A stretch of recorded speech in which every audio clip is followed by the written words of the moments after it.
আসসালামু আলাইকুম ওয়া রাহমাতুল্লাহ। আলহামদুলিল্লাহি ওয়াহদাহু ওয়াসসালাতু ওয়াসসালামু আলা মান লা নাবিয়্যা বা'দাহু।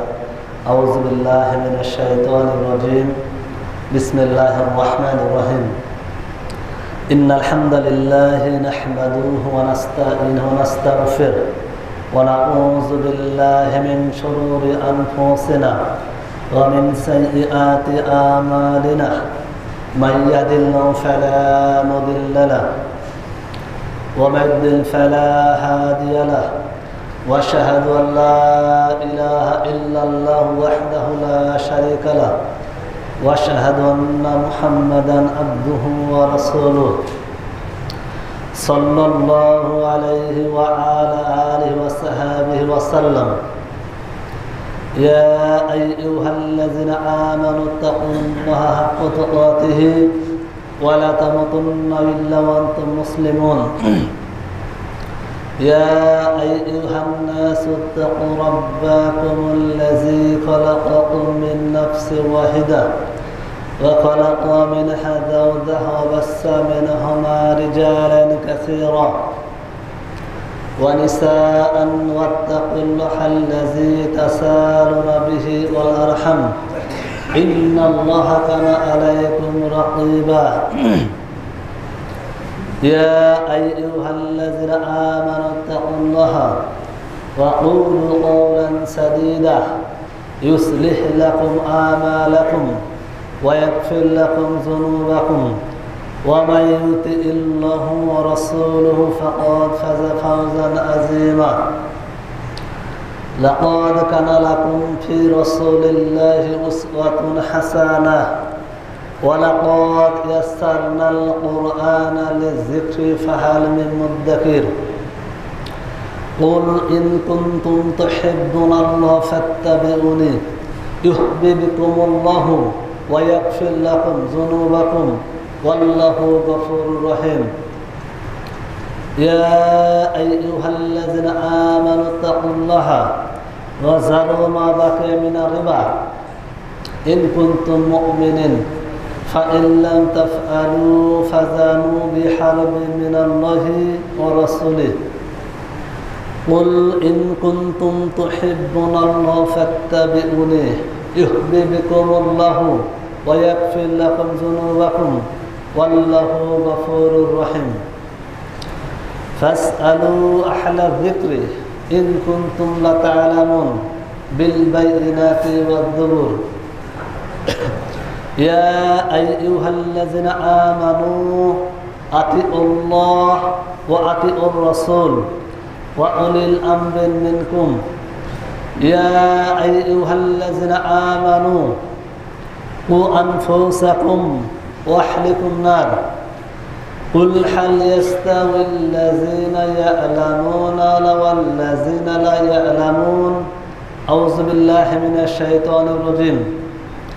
الذي خلق الموت والحياة ليبلوكم أيكم أحسن عملا وهو العزيز الغفور. وما خلقت الجن والإنسان إلا ليعبدون. حرمت عليكم الميتة والدم ولحم الخنزير وما أحل لغير الله به فاسألوا أهل الذكر إن كنتم لا تعلمون بالبينات والزبور. الله أكبر الله أكبر لا إله إلا الله والله أكبر الله أكبر ولله الحمد. الله أكبر الله أكبر لا إله إلا الله والله أكبر الله أكبر ولله الحمد. اللهم صل على محمد وعلى آل محمد كما صليت على إبراهيم وعلى آل إبراهيم إنك حميد مجيد. اللهم بارك على محمد وعلى آل محمد كما باركت على إبراهيم وعلى آل إبراهيم إنك حميد مجيد. عن عمر بن الخطاب رضي الله عنه قال قال رسول الله صلى الله عليه وسلم إنما الأعمال بالنيات রাওয়াহুল বুখারী, রাওয়াহুল মুসলিম, ইসনাদ সাহিহ। আন মুআবিয়া রাদিয়াল্লাহু আনহু قال قال رسول الله صلى الله عليه وسلم من يريد به خيرا يفقهه في الدين রাওয়াহুল মুসলিম, রাওয়াহুল নাসাই, ইসনাদ সাহিহ। নাহমাদু নুসাল্লি রাসূলিল কারীম, আম্মা বাদ। সম্মানিত উপস্থিতি, যে মহান আল্লাহ সুবহানাহু ওয়া তাআলা আমাদের প্রত্যেককে পৃথিবীর সদকাজের ব্যস্ততার মধ্যেও মসজিদে এসে 2 রাকাত সালাত আদায় এবং খুতবা শ্রবণের উদ্দেশ্যে আসা তৌফিক দান করেছেন, সেজন্য সেই মহান আল্লাহর দরবারে আমরা অন্তরের অন্তঃস্থল থেকে কৃতজ্ঞতা জ্ঞাপন করি। সকলে বলি আলহামদুলিল্লাহ। এরপর পরই শতকোটি দুরূদ ও সালাম বর্ষিত হোক পৃথিবীর সর্বশ্রেষ্ঠ নবী ও রসুল মুহাম্মদ সাল্লাল্লাহু আলাইহি ওয়াসাল্লামের প্রতি। সকলে বলি আল্লাহুম্মা সাল্লি আলা, আল্লাহুম্মা বারিক আলা। আজ জিলহজ মাসের 9 তারিখ। আমাদের আজকের খুতবার বিষয়বস্তু ঈদুল আজহা, করণীয় ও বর্জনীয়।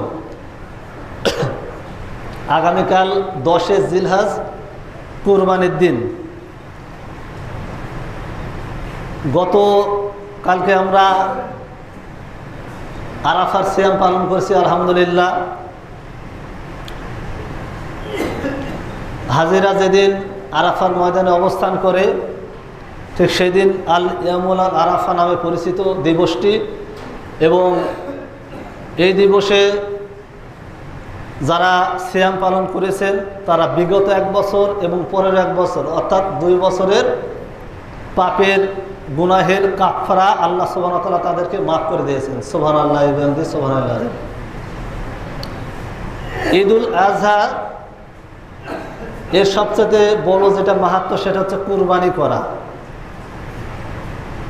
কুরবানি এর কুরবান অর্থ নৈকট্য লাভ করা। ইসলামী শরীয়তের পরিভাষায়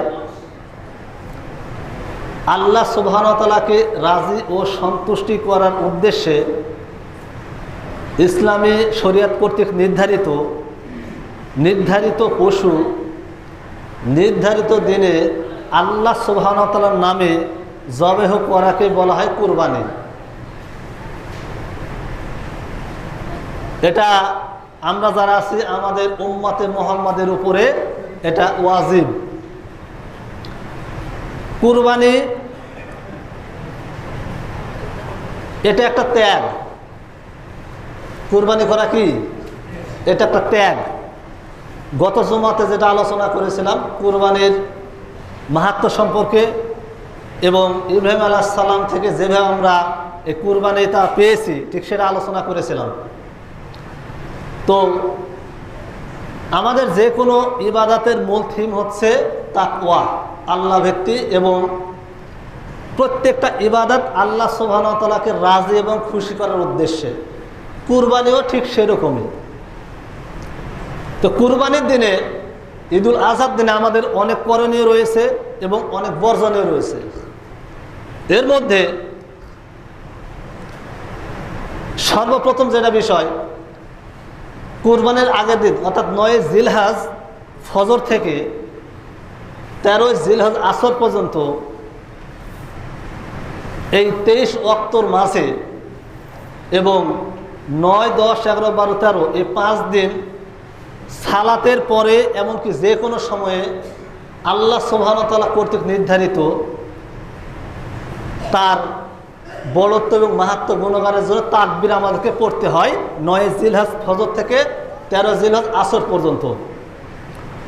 এবং যদিও আজকে 9 তারিখ, অলরেডি আমাদের মাঝখানে এই দিনটা শুরু হয়ে গেছে, তো আমরা 13 তারিখ আসর পর্যন্ত এই তাকবীরটা আমরা অনর্গল পড়ব এবং মাঝে মধ্যে পড়ব উচ্চ স্বরে বা নীরবে মাঝে মধ্যে। সেটা হচ্ছে আল্লাহু আকবার, আল্লাহু আকবার, লা ইলাহা ইল্লাল্লাহু, আল্লাহু আকবার, আল্লাহু আকবার, ওয়া লিল্লাহিল হামদ। এটা আমাদের ফরজ সালাত শেষে ইমাম সাহেব তো সরবে পড়বেন, তাছাড়াও অনেক প্রত্যেকটা মুহূর্তে প্রায় যখনই মনে হবে এই তাকবীরগুলো পড়তে হবে। এটা হচ্ছে সুন্নাহ। 10 জিলহজ সর্বপ্রথম যেটা কর্তব্য আমাদের সেটা হচ্ছে ফজরের সালাত আদায় করা, নাকি সরাসরি ঈদের মাঠে যাওয়া। অনেক ব্যক্তি রয়েছেন 5 ওয়াক্ত সালাত আদায় করেন না, ফজর সালাত আদায় করে না, সরাসরি ঈদের মাঠে মনে করেন যে একদম প্রথম কাতারে কেউ আসেনি, উনি একদম মনে করেন যে প্রথমে উটের সব উট কুরবানির সব নেওয়ার জন্য হাজির, কিন্তু ফজরের সালাতটা পড়তে পারেননি। আদায় হবে? ফরজ আগে তো আপনাকে মেনটেন করতে হবে। অনেক ব্যক্তি এরকম রয়েছেন বছর অন্তপক্ষে 2টা দিন, ওই ব্যক্তিকে কোথাও যদি আপনি দেখতে না পান, কোনো মসজিদের আনাসে কানাসে কোথাও, ওই ব্যক্তিকে দেখবেন ঈদের দিন সকালবেলা মনে করেন যে আপনার ঈদগাহের ময়দানে সবার প্রথমে চলে গিয়েছে, একদম কর্নারে বসে হাজির সব নেওয়ার জন্য। মানে বছরে অন্য সময় সবের প্রয়োজন নেই, শুধু বছরে 2টা দিন। তো এটা করা যাবে না। প্রথম অবস্থা আমাদের কাজ হচ্ছে সালাতটা আদায় করা, ফজরের সালাতটা আদায় করতে হবে। আদায় করার পর খুবই সকাল সকাল আল্লাহ রাসূল সাল্লাল্লাহু আলাইহি ওয়াসাল্লাম তিনি খুব সকাল সকাল উঠে তিনি গোসল করতেন। গোসল করার পর উত্তম পোশাক আশাক পরিধান করে সুগন্ধি লাগিয়ে তিনি তার চাচাতো ভাই, তার যে সমস্ত সাহাবী রাদিয়াল্লাহু আনহুগণ ছিলেন সবাইকে নিয়ে খুব সকাল সকাল তারা সকলে ঈদগাহের ময়দানে রওনা দিতেন। এর মধ্যে যেটা সুন্নাহ সেটা হচ্ছে জামিয়া তিরমিজি হাদিস নাম্বার 531, আল্লাহ রাসূল সাল্লাল্লাহু আলাইহি ওয়াসাল্লাম এক পথ দিয়ে যেতেন আরেক পথ দিয়ে আসতেন। ঈদায়ন অর্থাৎ 2 ঈদে তার এটা সুন্নাহ ছিল কি এক পথ দিয়ে যেতেন আরেক পথ দিয়ে আসতেন, এটা সুন্নাহ। তো সর্বপ্রথম যেটা কাজ, গোসল করার পর সুগন্ধি ব্যবহার করতে হবে এবং উত্তম পোশাক আশাক ব্যবহার করতে হবে। তারপর ঈদগাহের মাঠে সাধারণত পায়ে হেঁটে যাওয়াটাই সুন্নাহ। হয়তো অনেক দূরবর্তী জায়গা আশেপাশে কোথাও ঈদগাহ ময়দান নেই, সেক্ষেত্রে নিরুপায় হয়ে অনেকে হয়তো গাড়িতে যেতে পারে, তবে নিয়ম হচ্ছে যতদূর সম্ভব চেষ্টা করবেন পায়ে হেঁটে ঈদগাহের ময়দানে যাওয়া, এটা তো সুন্নাহ। সকলকে নিয়ে খুব সকাল সকাল বের হতে হবে। ঈদগাহে গিয়ে সেখানে তাকবীর ধ্বনি পাঠ করতে হবে, যেটা বললাম কিছুক্ষণ পূর্বেও। যতক্ষণ না ইমাম তিনি উপস্থিত হচ্ছেন ততক্ষণ সবাই পড়বে। এরপর ইমাম যখন আসবে, আসার পর সবাই থেমে যাবে। আবার ইমাম সাহেব যখন সেখানে সালাত আদায় করাবে, অর্থাৎ ঈদায়নের 2 সালাতে, ঈদুল ফিতর এবং ঈদুল আজহার সালাতে সর্বপ্রথম আপনার 2 রাকাত সালাত আদায় হবে। এজন্য হাদিসে আসছে, সহিহ মুসলিম 768 নম্বর হাদিস, আন আব্দুল্লাহ ইবনে জুবাইর রাদিয়াল্লাহু আনহু قال লা ইকামাতা ওয়াল আযানা ওয়াল ঈদুল ফিতর ওয়াল ঈদুল আযহা। ঈদুল ফিতর ঈদুল আযহাতে কোনো আযান নেই, কোনো ইকামাত নেই, এমনকি ঈদের মাঠে ময়দানে কোনো মেম্বারও থাকবে না। যেটা হচ্ছে জুমার দিন মেম্বার থাকে না, মেম্বার রাখতে হবে। যদিও বা মেম্বার যেটা আমরা যেটা ব্যবহার করি, যেমন আমি দাঁড়িয়ে আছি এখন, এই মেম্বারটা হচ্ছে কাঠের হওয়াটাই সুন্নাহ। পাকা মেম্বার হওয়াটা এটা সুন্নাহ না, সুন্নাহ হচ্ছে কাঠের তৈরি মেম্বার, এটা হচ্ছে সুন্নাহ, রাসূল সাল্লাল্লাহু আলাইহি ওয়াসাল্লামের আমল। তো এই আপনার মেম্বারটা ঈদগাহের ময়দানে এটা ব্যবহার হবে না, সেখানে আযান নেই, ইকামাতা নেই। সরাসরি ইমাম যাবে, যাওয়ার পর বসে থাকবে, থাকার পর যখন সময় হবে, সময়টা কখন, যেমনটি বলা হয়েছে বাইহাকি আল সুনানুল কুবরা লিল বাইহাকি হাদিস নাম্বার 7339, যে 1 নেজা পরিমাণ যখন সূর্য ওঠার পর 1 নেজা পরিমাণ, এটা হচ্ছে ঈদুল আজহার সালাতের নিয়ম। আর 2 নেজা হচ্ছে ঈদুল ফিতর। 1 নেজা কি? 1 নেজা মানে হচ্ছে আপনার সূর্য উদয়ের পরে মোটামুটি প্রায় 15 থেকে 20 মিনিট পর, এই সময়টাকে বলা হয় 1 নেজা। এটা হচ্ছে ঈদুল আজহার সালাতে। আর 2 নেজা অর্থাৎ মোটামুটি তার ডবল একটা সময়, অর্থাৎ মোটামুটি প্রায় আপনার আধা ঘন্টা বা 45 মিনিট, এই সময় পর ঈদুল ফিতরের সালাত আদায় করা হচ্ছে সুন্নাহ। তো এই সময় চলে আসবে, ইমাম সাহেব যখন আসবে, আসার পর সুন্নাহ হচ্ছে কোনো ইকামত, কোনো আযান কিছুই হবে না। এরপর ঈদের সালাতটা হবে কোথায়? খোলা ময়দানে। যেমনটি আল্লাহ রাসূল সাল্লাল্লাহু আলাইহি ওয়াসাল্লাম তিনি তার জীবদ্দশায় যতগুলো ঈদের সালাত আদায় করেছেন, অনেক হাদিস গ্রন্থে রয়েছে। বাইহাকি সুনানুল কুবরা লিল বাইহাকি হাদিস নাম্বার 5355, মুসনাদ ইবনে আবি শাইবা হাদিস নাম্বার 21342, মুসনাদ আহমদ হাদিস নাম্বার 21356, 357, 358, মিশকাতুল মাসাবি হাদিস নাম্বার 6312। অনেকগুলো আছে, রেফারেন্স দিতে গেলে সময় থাকবে না। যে তিনি খোলা ময়দানে ঈদের সালাত আদায় করতেন।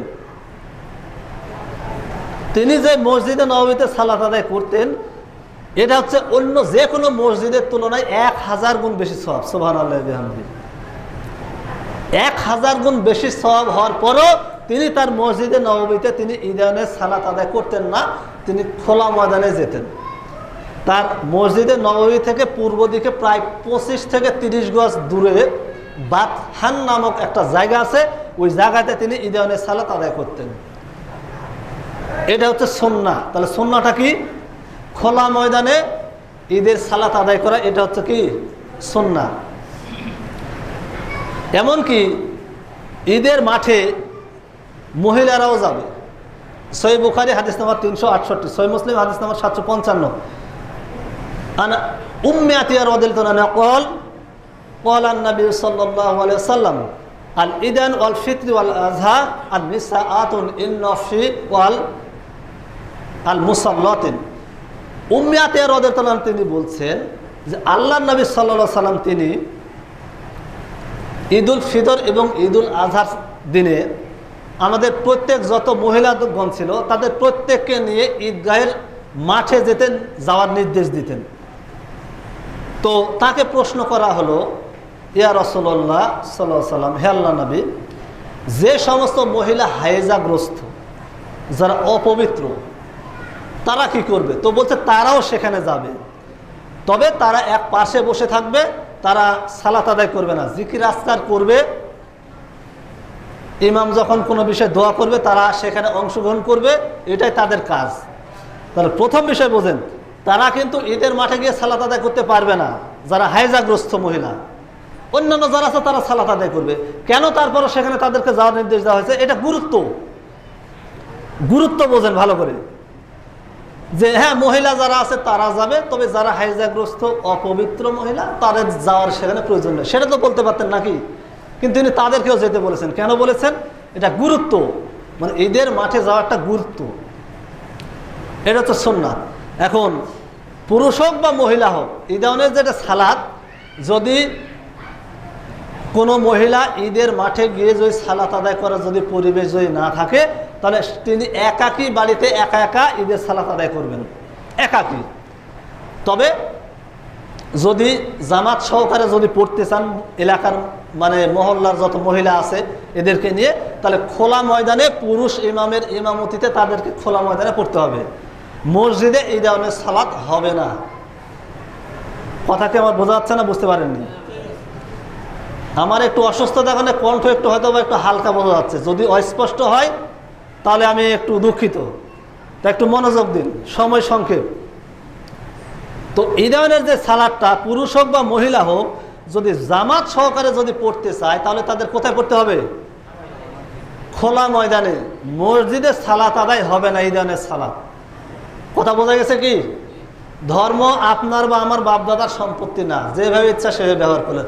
আপনি বলতে পারেন যে না, আমি এই মসজিদের ভিতরে ঈদের সালাত আদায় করবো, হইলে হবে, না হলে না হবে, সেটা আপনার ব্যাপার, ব্যক্তিগত। কিন্তু যেটা সুন্নাহ আমাকে সেটা বলতে হবে। গায়ের জোরে কখনো ধর্ম চলে না। চলে কি গায়ের জোরে ধর্ম? চলবে না।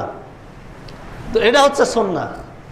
এরপর ঈদের মাঠে ঈদের সালাতে যেটা হচ্ছে সুন্নাহ, সেটা হচ্ছে সুনান ইবনে মাজাহ হাদিস নাম্বার 1279 এবং 1280, 1282, সুনান আবু দাউদ হাদিস নাম্বার 1149, 50, 51, মিশকাতুল মাসাবি 2441, মুসান্নাফ ইবনে আবি শাইবা হাদিস নাম্বার 12355, মুসান্নাফ আব্দুর রাজ্জাক হাদিস নাম্বার 3541। আন আয়েশা রাদিয়াল্লাহু আনহা قال আন্না রাসূলুল্লাহ সাল্লাল্লাহু আলাইহি ওয়াসাল্লাম ওয়াল ঈদুল ফিত্রি ওয়াল ঈদুল আযহা ওয়ার রাকাতান আল সালাতিল কাবলাল রাকাতান আর সাবআতা ওয়া আল আখিরাতু রাকাতিন কাবলাল কিরাতিন খামসাতুন। অর্থাৎ আল্লাহ রাসূল সাল্লাল্লাহু আলাইহি ওয়াসাল্লাম তিনি, আম্মা জান আয়েশা রাদিয়াল্লাহু আনহা থেকে বর্ণিত হাদিস, তিনি বলছেন আল্লাহ রাসূল সাল্লাল্লাহু আলাইহি ওয়াসাল্লাম তিনি ঈদুল ফিতর এবং ঈদুল আজহার সালাতে প্রথম রাকাতে 7 বার এবং দ্বিতীয় রাকাতে 5 বার তাকবীর দিতেন। মোট 7 + 5 12 তাকবীরে তিনি ঈদায়নের সালাত আদায় করতেন। এখানে বলছে কাবলাল অর্থাৎ পূর্বে, এবং প্রত্যেকটা তাকবীর হবে কিরাতের পূর্বে। অর্থাৎ প্রথমে ইমাম সাহেব আল্লাহু আকবার বলে বাম হাতের উপর ডান হাত রেখে নিয়াত করে হাতটা বাঁধবেন। বাঁধার পর দোয়ে ইস্তেফতা অর্থাৎ ছানা পাঠ করবেন। করার পর স্বল্প বিরতি সহ টানা 7 বার, প্রথম রাকাতের কথা বলছি, টানা 7 বার আল্লাহু আকবার এভাবে টানা 7 বার তাকবীর পাঠ করবেন। করার পর আউযুবিল্লাহ বিসমিল্লাহ সহ সূরা ফাতিহা প্লাস অন্য সূরা পাঠ করবেন। এই বিষয়ে আর একটা হাদিস রয়েছে, হাদিসটি বলি। হাদিস পাবেন সুনান ইবনে মাজাহ হাদিস নাম্বার 547। আন আব্দুল ইবনে আব্বাস রাদিয়াল্লাহু আনহু قال আন্না রাসূলুল্লাহ সাল্লাল্লাহু আলাইহি ওয়াসাল্লাম আল ফিত্রি ওয়াল আযহা আর রাকাত আস-সালাতিল সাব্বিহ ইসমা রাব্বিকাল আলা ওয়াল আখিরাতু আস-সালাতিল হাল আতাকা হাদিসুল গাশিয়া। আব্দুল ইবনে ওমর রাদিয়াল্লাহু আনহু থেকে বর্ণিত, তিনি বলছেন আল্লাহ রাসূল সাল্লাল্লাহু আলাইহি ওয়াসাল্লাম তিনি ঈদায়নের সালাতে প্রথম রাকাতে সূরা আলা এবং দ্বিতীয় রাকাতে সূরা গাশিয়া পাঠ করতেন। এটা হচ্ছে সুন্নাহ। অনেক আবার হাদিসে দেখা যাচ্ছে প্রথম রাকাতে সূরা কাফ এবং দ্বিতীয় রাকাতে সূরা আলা।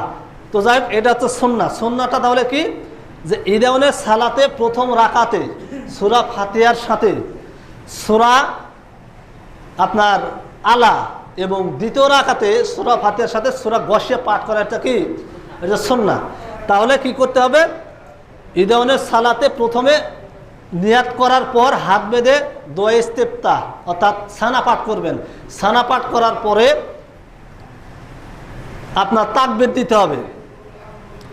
তাকবীর কয়টি? 7টি। পরপর 7টি তাকবীর দেওয়ার পর আউযুবিল্লাহ বিসমিল্লাহ পড়ার পর সূরা আল ফাতিহা পাঠ করবে এবং সূরা ফাতিহার সাথে কি পাঠ করবে? সূরা আলা। শেষ রুকু সেজদা, প্রথম রাকাত শেষ। দ্বিতীয় রাকাতে যখন দাঁড়াবে তখন পরপর আপনার 5 বার তাকবীর দিবে। প্রথম রাকাতে 7 বার তাকবীর, দ্বিতীয় রাকাতে কয় তাকবীর?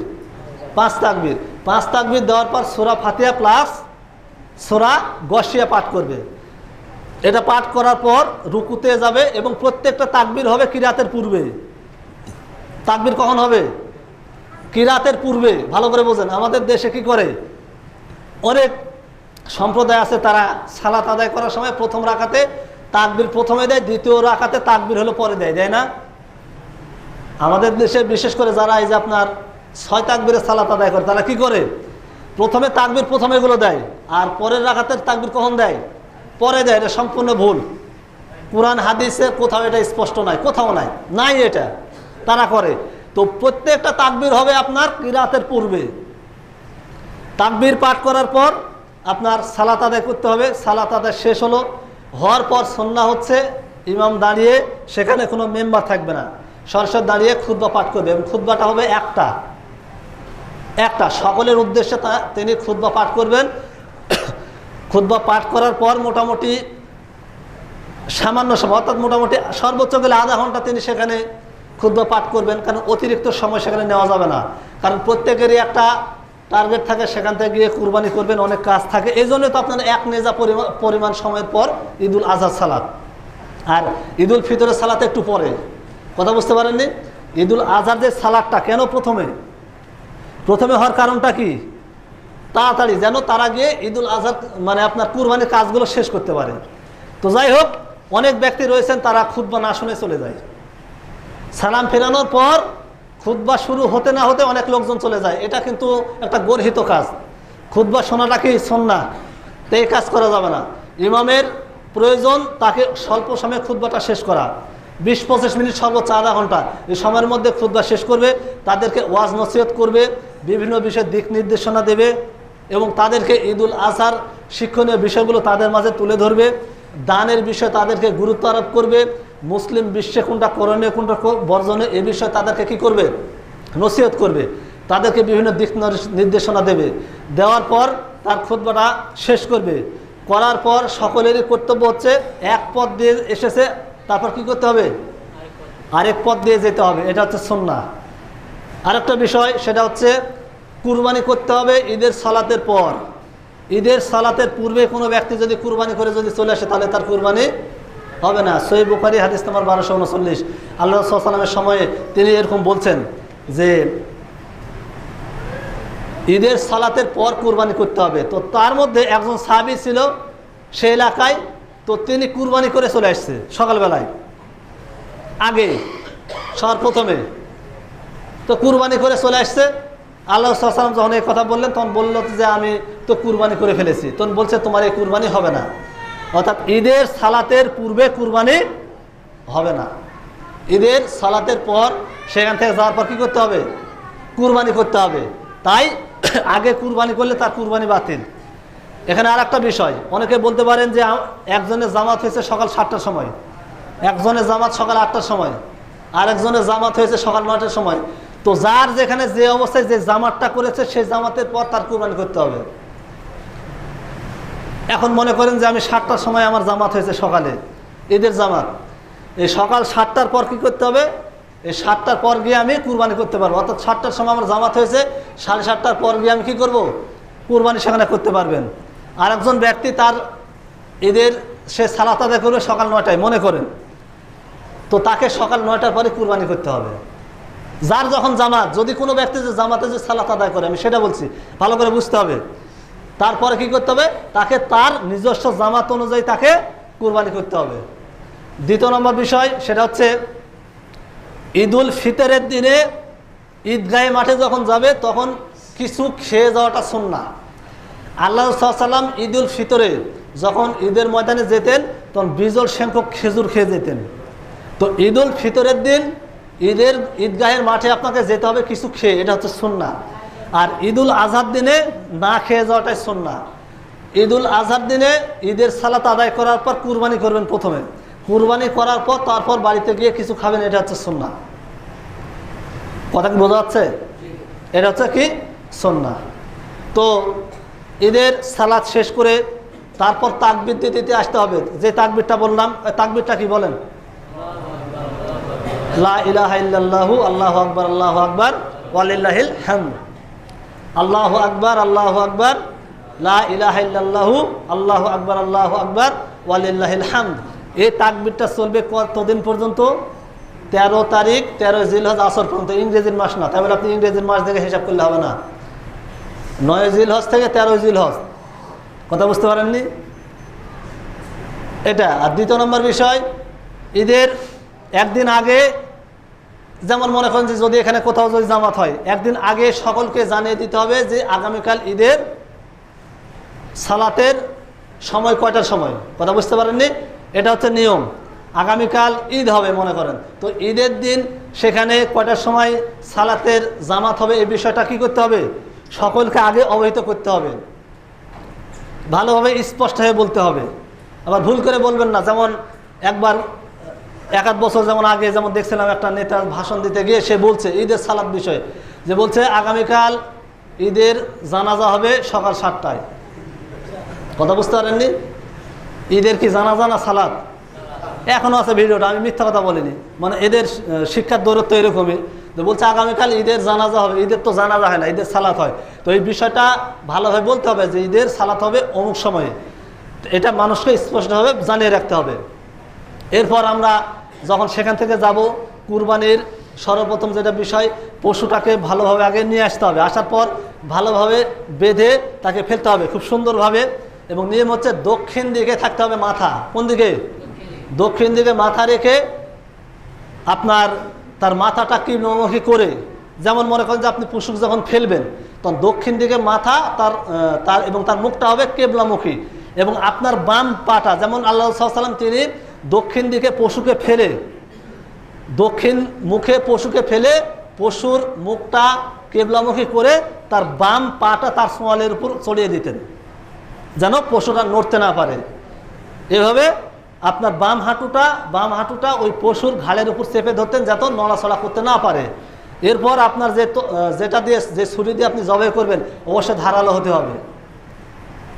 1 বছর আগে আপনি জবাই করার পর ওটা রেখে দিয়েছেন, আবার এসে জবাই করবেন না, এটা সুন্নাতি রীতি না। পশুকে অতিরিক্ত কষ্ট দেওয়া যাবে না। ইসলাম এমনই শিক্ষা দেয়। প্রত্যেকটা লোক হাঁস মুরগি কীভাবে নিয়ে যায় বাজার থেকে কেনার পর, পায়ে দড়ি বেঁধে উল্টো করে ঝুলিয়ে নিয়ে চলে যায় না? আর ইসলাম কি বলে? তার ডানা ধরে নিয়ে যেতে। প্রত্যেকটা বিষয় তো ইসলাম বলে দিচ্ছে, না বলেনি? টয়লেটে কীভাবে ঢুকবেন, কীভাবে বেরোবেন বলেনি? প্রত্যেকটা বিষয় ইসলামের শিক্ষার মধ্যে রয়েছে। তাই এটা আমাদের বুঝতে হবে। ছুরিটা অবশ্যই ধারালো হতে হবে। 1 বছর আগে রেখে দিয়েছেন, ওই ভাই 1 বছর পর বের করেছেন আবার আপনি করবেন, এটা হবে না। এগুলো হচ্ছে আপনার মূর্খ লোকজনের কাজ কারবার। মূর্খ মানে ওই মূর্খ ধরেন না, এটা হচ্ছে অজ্ঞ ব্যক্তির কাজ কারবার। আমাদের একটু বুঝতে হবে যে আমার ছুরিটা যেটা দিয়ে আমি জবাই করবো এটা অবশ্যই কী হতে হবে? ধারালো। রাসূল সাল্লাল্লাহু আলাইহি ওয়াসাল্লাম বলছেন যে পশু যেন কষ্ট কম পায়। এরপর বিসমিল্লাহ আল্লাহু আকবার বলে কি করতে হবে? জবাই করতে হবে। যদি আপনি আরো দোয়া পাঠ করেন, যেমন যদি বলেন বিসমিল্লাহি আল্লাহুম্মা তাকাব্বাল মিন ওয়া মিন আহলি বাইত, এটা আপনি যদি বলেন যে হে আল্লাহ, আপনি আমার পক্ষ থেকে এবং আমার পরিবারের পক্ষ থেকে আপনি কবুল করুন, এই কথাটা যদি আপনি বলেন তাহলে আপনাকে আগে বলে নিতে হবে কিংবা পরে। কিন্তু যখন আপনি ছুরিটা যে মুহূর্তে চালাবেন ওই মুহূর্তে কিন্তু বিসমিল্লাহি আল্লাহু আকবার শব্দ হতে হবে। কথা বুঝতে পারেননি? কারণ আপনি জবাই করছেন আর বলতেছেন বিসমিল্লাহি আল্লাহু আকবার, তারপর আব্দুল্লাহ, আব্দুর রহিম, আব্দুল ফাত, মানে এইভাবে আপনি নাম বলছেন। যারা যারা কুরবানি করছে এটা বাতিল, কুরবানি সম্পূর্ণরূপে বাতিল। আল্লাহ সুবহানাহু ওয়া তাআলার নামে জবাই করতে হবে, ওই সময় অন্য কারো নাম উচ্চারণ করা যাবে না। হ্যাঁ, আপনার পক্ষ থেকে আপনি বলতে পারেন আল্লাহুম্মা তাকাব্বাল মিন ওয়া মিন, তখন ওই নামগুলো বসিয়ে দিলেন ওই জায়গাতে। যখন জবাই করবেন ওই মুহূর্তে বলতে হবে বিসমিল্লাহি আল্লাহু আকবার, ওই মুহূর্তে। কিন্তু আপনি জবাইয়ের সময় যদি আপনি লোকজনের নাম বলেন তাহলে কিন্তু শেষ, কুরবানি বাতিল। তাই এ কাজ করা যাবে না। ভালো করে সতর্ক থাকবেন জবাইয়ের সময়। অনেকে আবার মনে করেন যে আপনার জবাই যখন করতেছে, অনেকে তো ভয় করে, মনে করেন দিয়েছে, মনে করেন যে ওই ব্যক্তিকে জবাই করতে দেবে না, একজন আর একজনকে ঠেলাঠেলি করতেছে, তুমি জবাই করো। জবাই করে ফেলছে, ও এখনো বিসমিল্লাহ বলেনি। এরকম অনেক লোক আছে, আমার এলাকাতেও দেখেছি। জিবাত কামড় দিচ্ছে, পরে কেন হে বিসমিল্লাহ আল্লাহু আকবার বলা হয়নি, মানে ওই কাজই করেন ওর সেন্সে। ও জবাই করে ফেলছে ভয়ে ভয়ে, এদিক বিসমিল্লাহ বলেনি, ওটাই বাতিল। মানে ওটা কুরবানি তো হবে না, আপনার মাংসটা মানে ওটাও বাতিল। তা সতর্ক, এটা একটা ইবাদত। হ্যাঁ, বিসমিল্লাহি আল্লাহু আকবার বলে সুন্দরভাবে কি করতে হবে? জবাই করতে হবে। ওই সময় সতর্ক থাকতে হবে, আমি ভুলে গেলে হবে না। তো এরপর কি করবেন? সুন্দরভাবে জবাই করবেন। জবাই করার পর দেখতে হবে ভিতরের এই যে আপনার যে রগগুলো আছে সেগুলো সঠিকভাবে জবাই হয়েছে কিনা। ম্যাক্সিমাম ব্যক্তি জবাই করা জানে না। জবাই করার পর দেখা যাচ্ছে যে কোনো একটা রগ ছুটেনি। তো সঠিকভাবে যদি পশু যদি জবাই না হয়, পশু হোক বা মানুষ হোক, ও কি তাড়াতাড়ি মরবে? মরবে না।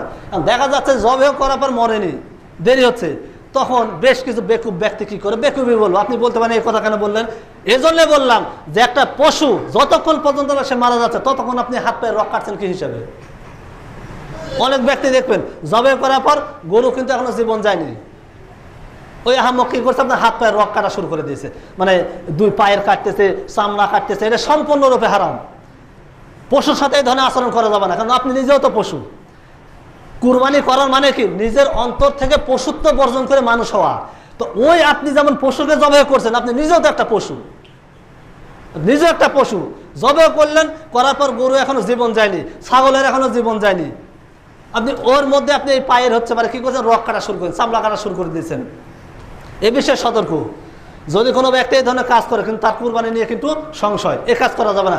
জবাই করলেন, করার পর 2-4 মিনিট যদি লাগে, আস্তে আস্তে মারা যাক, আপনার অত তাড়া কিসের? আপনি অত তাড়া কিসের? অত তাড়ার দরকার নেই। একটা পশু জীবন গেল, এরপর তাকে ধীরে স্থিরভাবে সে যখন মারা যাবে, মারা যাওয়ার পর তখন আপনি সে কাজ কারবার শুরু করে দেন। চামড়া, পশু যে চামড়া, এই পশুর চামড়া কেউ নিজে নিতে পারবে না, এটা বিক্রি করে কি করতে হবে? সাদাকা করতে হবে। চামড়ার পশু বিক্রি করার পর কি করতে হবে? সাদা করতে হবে। কোনো ব্যক্তি পার্সোনালিভাবে যদি চামড়াটা কিনে যদি নিজে ব্যবহার করে, তার কুরবানি বাতিল, এ কাজ করা যাবে না। সহিহ জামে হাদিস নাম্বার 6449। কোনো ব্যক্তি যদি ব্যক্তিগতভাবে যদি কোনো পশুর চামড়া ব্যবহার করে, ওনার কুরবানি বাতিল, ক্যান্সেল। কথা বুঝতে পারেননি? তো এই বিষয়টা মনে রাখতে হবে। এরপর পশুটা ভালোভাবে সব কিছু করার পর মাংসটা করতে হবে 3 ভাগ। সোনানুল কুবরালিল বাইহাকি হাদিস নাম্বার 7349, মিরআত হাদিস নাম্বার 1553। সাধারণত 3 ভাগ করবেন। আল্লাহ রাসূল সাল্লাল্লাহু আলাইহি ওয়াসাল্লাম 3 ভাগ করতেন, করার পর 1 ভাগ নিজে এবং তার পরিবার খেতেন, 1 ভাগ ফকির মিসকিন যারা রয়েছেন তাদের মধ্যে বন্টন করে দিতেন, আরেক ভাগ পাড়া প্রতিবেশী বা আত্মীয় স্বজনদের মধ্যে যারা কুরবানি করতে পারেননি তাদেরকে দিতেন। ভালো করে বোঝেন। আবার 1 ভাগ কি করতেন? নিজে খেতেন। আরেক ভাগ কি করতেন? ফকির মিসকিনদের কি করতেন? বন্টন করে দিতেন। আরেক ভাগ কি করতেন? প্রতিবেশী আশপাশের এবং যে সমস্ত আত্মীয় স্বজন রয়েছে তাদের মধ্যে যারা কুরবানি করতে পারেননি, ভালো করে বোঝেন কথাটা, প্রতিবেশী এবং আত্মীয় স্বজনদের মধ্যে যারা কুরবানি করতে যারা পারেনি তাদেরকে দিতেন। এটা হচ্ছে সুন্নাহ। যারা কুরবানি করেছেন, আপনার প্রতিবেশী যারা কুরবানি করেছে বা আপনার আত্মীয় স্বজন কুরবানি করেছে, তাদেরকে দেওয়ার প্রয়োজন আছে? এখানে নাই। আত্মীয়তার সম্পর্ক আপনি বহাল রাখেন, ঠিক আছে, তাদেরকে দাওয়াত দিয়ে আপনি খাওয়াবেন, সেটা আলাদা কথা, বা আপনার মধ্যে থেকে আপনি দিবেন, সেটা আলাদা। আপনার আত্মীয় স্বজন কুরবানি করেছে, ইসলামী শরীয়তে তাকে দেওয়ার এখানে অনুমোদন দেয়নি। যদি আপনি দিয়েছেন, আপনার মধ্যে থেকে আপনাকে দিতে হবে। কি করতে হবে? নিজের মধ্যে থেকে এটা দিতে হবে। কিন্তু যারা কুরবানি করেছে, আমাদের দেশ প্রচলিত যে কুরবানি করছে তারপরও দেয়, দেয় না? অনেক জায়গাতে কিন্তু দেয়। কুরবানি যদি কোনো ব্যক্তি করে তাকে তার দেওয়ার প্রয়োজন নাই। তো এটা হচ্ছে নিয়ম। এরপর যদি আপনার পশুতে যদি কোনো ব্যক্তি যদি সাহায্য করে, অর্থাৎ এক কথা যাকে বলে কসাই, যদি কোনো ব্যক্তি যদি সাহায্য করে, তাহলে ওই কুরবানির মাংস থেকে তাকে তার মজুরি দিতে পারবেন না। কি করতে হবে? আলাদাভাবে দিতে হবে, আলাদাভাবে আপনার টাকা পয়সা দিতে হবে। আর যদি মাংস যদি দেন, তাহলে বন্টন হওয়ার পর, সমস্ত শরিকানার ভাগ বন্টন হওয়ার পর আপনার পার্সোনালিভাবে আপনি দিবেন, সেটা আলাদা। কথা বুঝতে পারেননি? এটা আলাদা ব্যাপার, কিন্তু আপনার ওইখান থেকে দেওয়া যাবে না, এটা নিষিদ্ধ।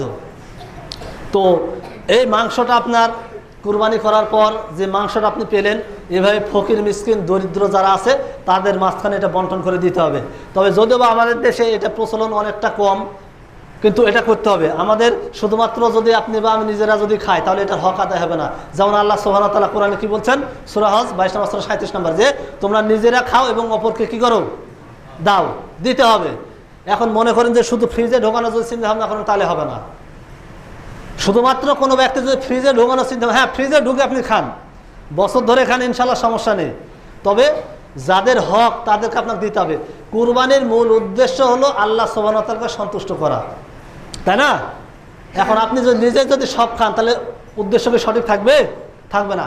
তা আমাদের কি করতে হবে?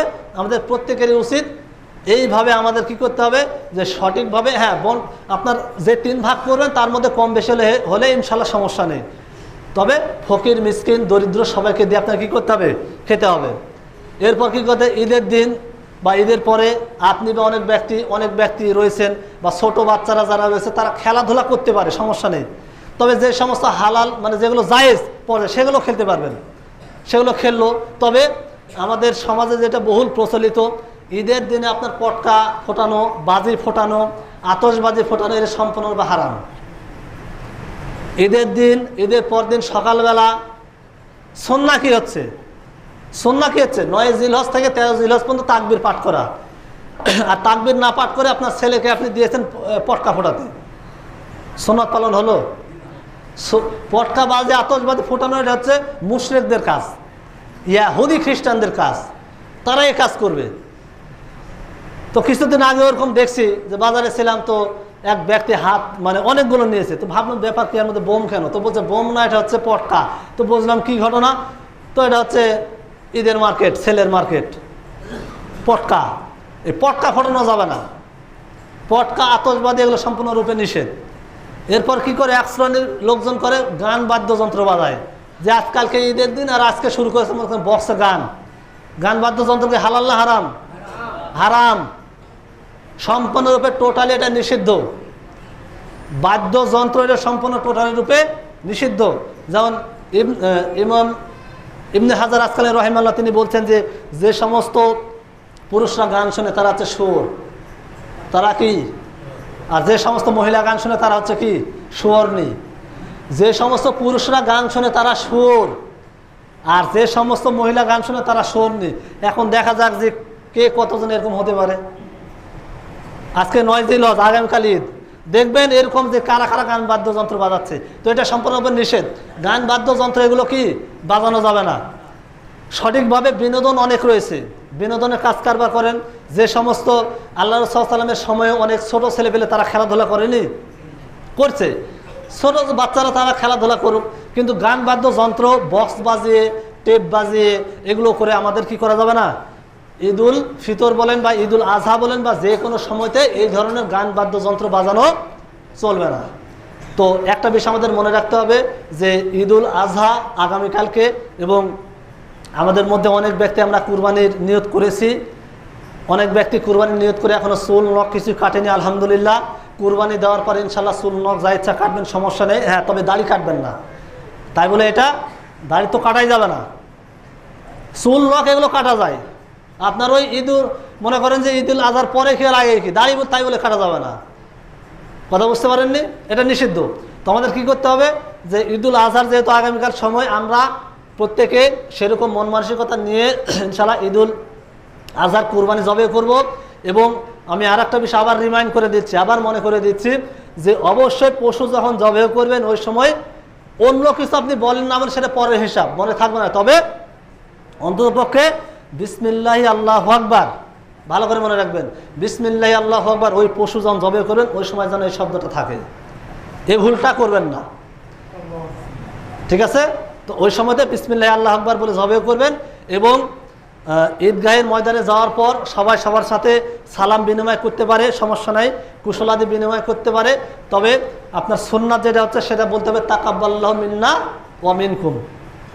সুনানুল কুবরা লিল বাইহাকি হাদিস নাম্বার 155, যে আল্লাহ রাসূল সাল্লাল্লাহু আলাইহি ওয়াসাল্লামের সময়ে সাহাবী তাবেঈনরা মানে সাহাবী রাদিয়াল্লাহু আনহুগণের পরবর্তী যেগুলো প্রজন্ম, প্রথমত 300-400 বছর প্রত্যেকেই তারা কেউ ঈদ মোবারক শব্দটা ব্যবহার করতেন না।